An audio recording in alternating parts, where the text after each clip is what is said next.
હું પણ સૌ કુશળ છું। આજે 6 જુલાઈ 2026નું કરંટ અફેર લઈને તમારા માટે હાજર થઈ ગયો છું। તો ચાલો મોડું ન કરતા આજનો વિડીયો શરૂ કરીએ છીએ। એની પહેલાં કહેવા માંગીશ કે ચેનલ પર નવા છો તો સબસ્ક્રાઇબ કરીને રાખજો। વિડીયો ગમે તો એક લાઇક કરી દેજો અને ભાઈબંધ દોસ્તાર ફેમિલી મેમ્બર સાથે વિડીયો શેર જરૂર કરજો, જે પણ લોકો ગવર્મેન્ટ એક્ઝામની તૈયારી કરતા હોય, કારણ કે દરરોજ લોંગ વિડીયોમાં કરંટ અફેર્સ અને શોર્ટ વિડીયોમાં જનરલ નોલેજ લઈ અને આવતો રહું છું અને તમને અપગ્રેડ કરતો રહું છું। તો ચાલો મોડું ન કરતા આજનો વિડીયો શરૂ કરીએ છીએ।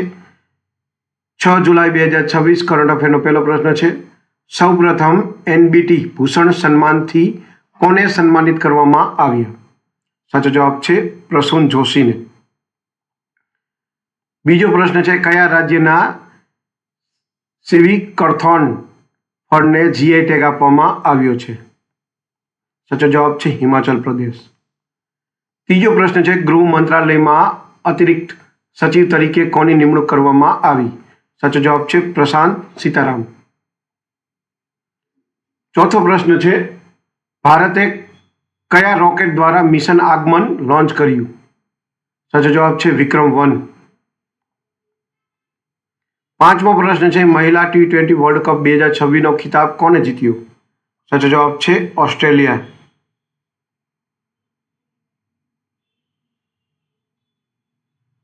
છઠ્ઠો પ્રશ્ન છે, વિશ્વ ગ્રામીણ વિકાસ દિવસ દર વર્ષે ક્યારે ઉજવવામાં આવે છે? સાચો જવાબ છે 6 જુલાઈના દિવસે। સાતમો પ્રશ્ન છે, ભારત જાપાનની 16મી વાર્ષિક શિખર બેઠક ક્યાં યોજાઈ? સાચો જવાબ છે નવી દિલ્હી।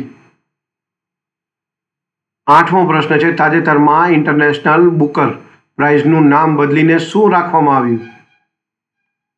સાચો જવાબ છે બુકમેન ઇન્ટરનેશનલ બુકર પ્રાઇઝ।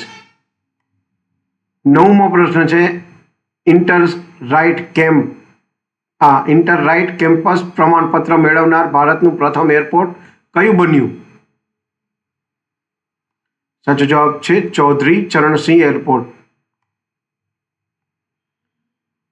10મો અને છેલ્લો પ્રશ્ન છે, એસીબીઆઈએ ડિબેન્ચર ટ્રસ્ટીશીપ ફ્રેમવર્કની સમીક્ષા માટે રચાયેલી વિશેષ સમિતિના અધ્યક્ષ તરીકે કોની નિમણૂક કરી?